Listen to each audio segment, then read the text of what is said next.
এখন সবাই বলছে জেতানো নয়, হারানোর জন্য ভোটটা দিতে হবে। বিজেপি এসে অনেকের কানে কানে বলছে সংখ্যা মুসলিমরা অনেক বাড় বেড়ে গেছে, এদেরকে তৃণমূলটা একটু তোল্লাই দিচ্ছে, ওকে হারাতে গেলে আমাকে ভোটটা দিতে হবে। আর তৃণমূল গিয়ে বলছে ওই দেখুন বিজেপিটা আসছে, ওই জুজু, ওকে হারাতে গেলে তৃণমূলটাকে ভোটটা দিতে হবে। অর্থাৎ আজকে জেতানোর জন্য আর ভোটটা হচ্ছে না, আজকে ভোটটা হচ্ছে হারানোর জন্যে। ওই দেখুন বিজেপির পোস্টারগুলোয় লেখা আছে বিজেপি ফিরলে নাকি পশ্চিমবাংলাটায় আবার শিল্পায়নের জোয়ার বইয়ে দেবে।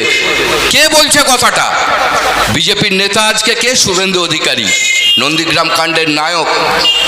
নন্দীগ্রামে কেমিক্যাল হাবটা হতে দেয়নি ও।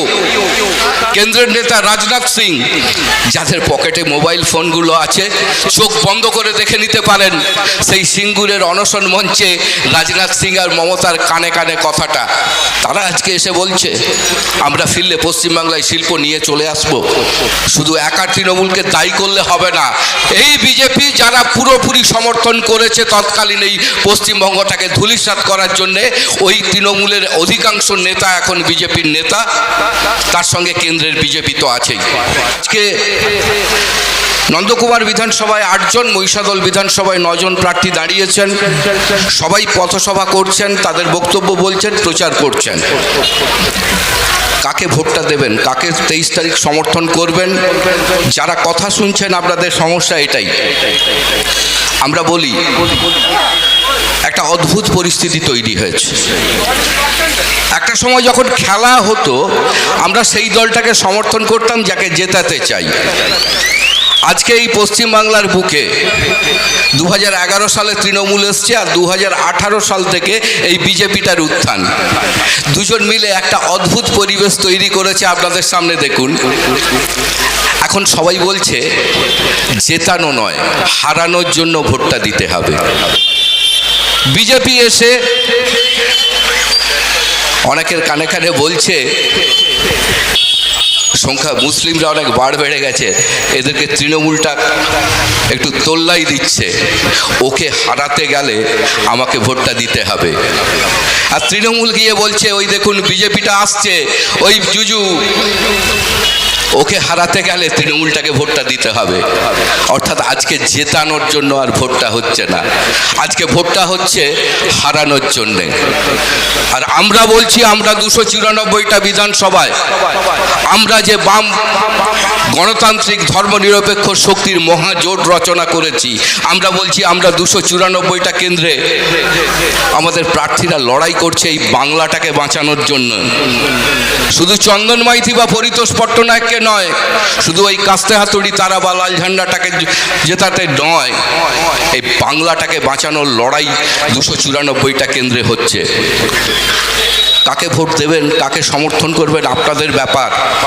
বাংলাটাকে বাঁচানো মানে বাংলার মানুষকে বাঁচানো, বাংলার মানুষের জীবন জীবিকাকে বাঁচানো। রাজনীতি তো চলবে, পেটটা কোথায় যাবে? পেটের অবস্থাটা কি? আপনার আমার এলাকার, আপনাদের তো এই নামালক্ষার নাইকুন্ডি কুমোরড়া অঞ্চলে প্রচুর পরিযায়ী শ্রমিক সৃষ্টি হয়েছে। কেন হলো? বাড়িতে বৃদ্ধ বাবা মা, ছোট্ট শিশু, সদ্য বিয়ে করা বউ, কেন 500, 1000, 2000 কিলোমিটার দূরে 6 মাস, 1 বছর, 2 বছরের জন্য যেতে হচ্ছে? কেউ সাধ করে যায় না, কেউ সাধ করে যায় না, যেতে হয়েছে এই সংসারটা চালানোর জন্যে, এই পেটটা বাঁচানোর জন্যে। কিন্তু কথাটা তো এটা হওয়ার ছিল না, হওয়ার তো এটা ছিল না।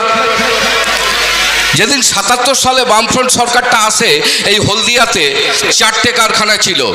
আর 2011 সালে যখন বামফ্রন্ট সরকারটা চলে যায়, ছোট বড় মিলিয়ে 42খানা কারখানা ছিল। যারা স্মরণ করতে পারেন দেখুন, প্রত্যেকটা দিন 60 থেকে 65 হাজার মানুষ ওই হলদিয়াতে কাজ করত। মহিষাদল, নন্দকুমার, নন্দীগ্রাম, হলদিয়া, প্রত্যেকটা দিন কাজ করতে যেত।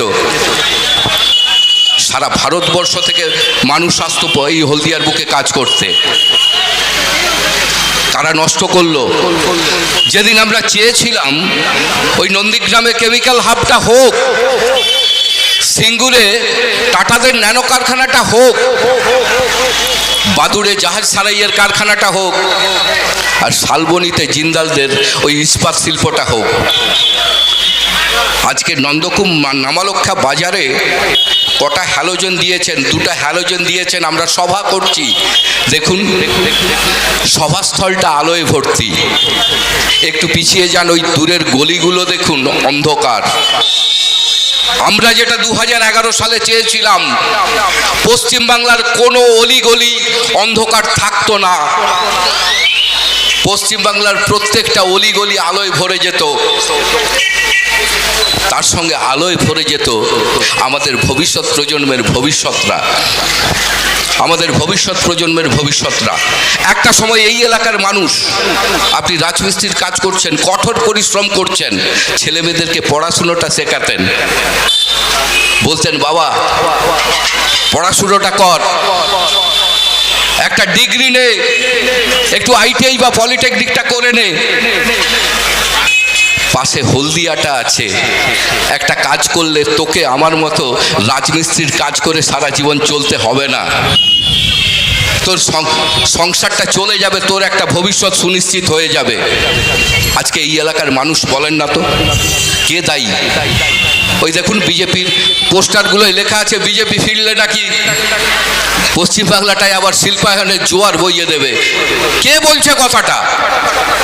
বিজেপির নেতা আজকে কে? শুভেন্দু অধিকারী, নন্দীগ্রাম কাণ্ডের নায়ক। নন্দীগ্রামে কেমিক্যাল হাবটা হতে দেয়নি ও, মমতা ব্যানার্জির সঙ্গে একই সঙ্গে তখন তৃণমূলে ছিল, হতে দেয়নি। বাদুড়ে জাহাজ কারখানাটা হতে দেয়নি। আর ওদের নেতা, কেন্দ্রের নেতা রাজনাথ সিং, যাদের পকেটে মোবাইল ফোনগুলো আছে, চোখ বন্ধ করে দেখে নিতে পারেন সেই সিঙ্গুরের অনশন মঞ্চে রাজনাথ সিং আর মমতার কানে কানে কথাটা। তারা আজকে এসে বলছে আমরা ফিরলে পশ্চিমবাংলায় শিল্প নিয়ে চলে আসব। শুধু একা তৃণমূলকে দায়ী করলে হবে না, এই বিজেপি যারা পুরোপুরি সমর্থন করেছে তৎকালীন এই পশ্চিমবঙ্গটাকে ধূলিসাৎ করার জন্যে, ওই তৃণমূলের অধিকাংশ নেতা এখন বিজেপির নেতা, তার সঙ্গে কেন্দ্রের বিজেপি তো আছেই।